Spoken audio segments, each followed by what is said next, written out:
Mr. Musk doesn't understand a bit of neuroscience and what is the brain. Neuralink hasn't done anything that I consider innovative at all. What they did was just marketing, just theater.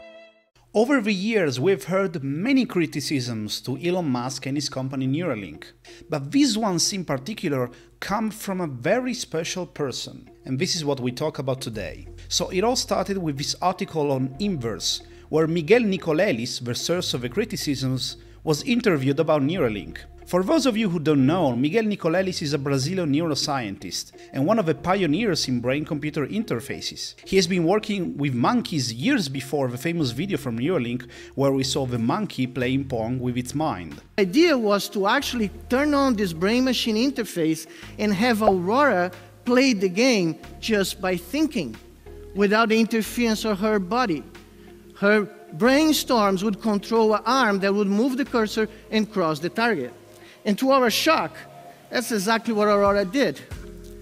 She played the game without moving her body. So what did Nicolelis say exactly about Elon Musk and Neuralink? Well, as you have heard at the beginning, not very nice things. The article starts with very harsh words. Nicolelis says, Mr. Musk doesn't understand a bit of neuroscience and what is the brain.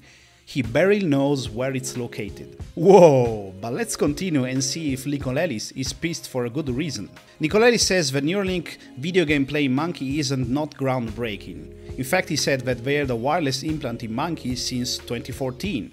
And he also adds that Musk sells things that have been invented before, and he tries to say that he has done some amazing things. Now, on one side, Neuralink didn't invent things, that is true, but on the other side, Neuralink did acknowledge the work done by previous researchers.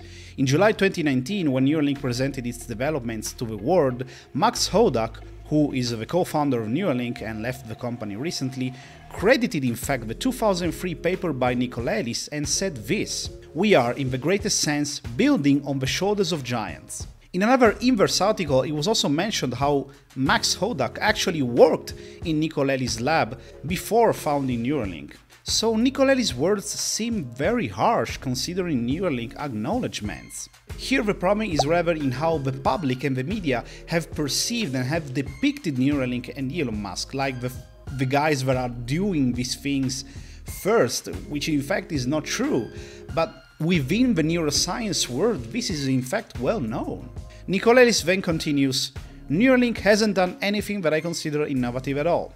I just find it a little offensive that these tech guys who behave like gods come out and say, oh, we're going to do much better. Now here I partially agree with Nicolelis because Musk's figure is definitely too much mythicized, and I honestly don't think that's a good idea. But on the other side, Elon Musk's fame and resources can push the boundaries of the field of brain-computer interfaces, and this is good. And while Neuralink science is not innovative, the engineering can always advance with better materials, protocols and electronics. Nicolelis was however critical also towards the engineering side of Neuralink. He said that the robot that can implant electrodes is just a beautiful gizmo, just a machine, and he doesn't believe there is a market for Neuralink's products. Here I am not exactly sure about what Nicolelis is saying. If you're talking about commercial applications of Neuralink, like streaming music to the brain, then yeah, I can agree that it's way too early for that. But there are also many people, like patients with disabilities, who are really interested in Neuralink's chip. So there is a market and the existence of a company is justifiable.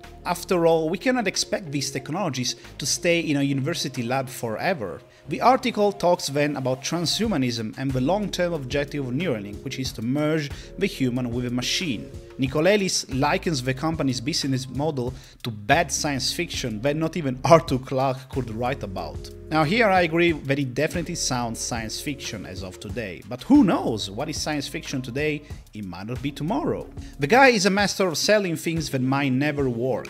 They will never make people download their emotions or their deep cognitive functions, and they will never make people learn French by uploading French grammar to a brain-machine interface. Now here Nicolelis is right, Musk definitely knows how to sell things. Whether they work or not, that's a different story. But I will be very wary of using the word never, which is a very strong word in science and technology. People said that many things would never happen, like space travel. And yet, here we are. Now, whether Neuralink is achievable within a certain time frame, that's a completely different story. And that is certainly an issue when it comes to Musk and his promises.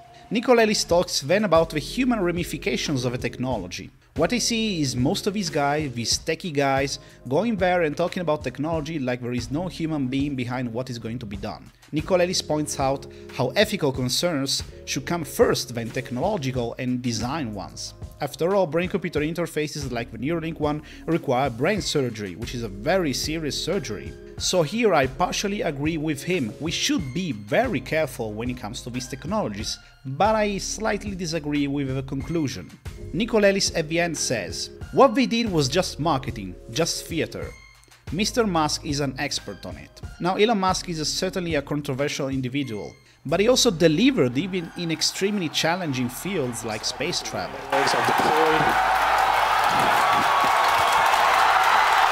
So I would not entirely dismiss Neuralink, but it's also true that we need a critical perspective on these companies, which is why I welcome Nicolelis' point of view.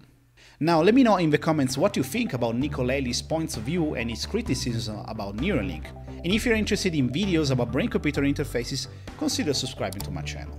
I thank you very much for watching and I'll see you next time.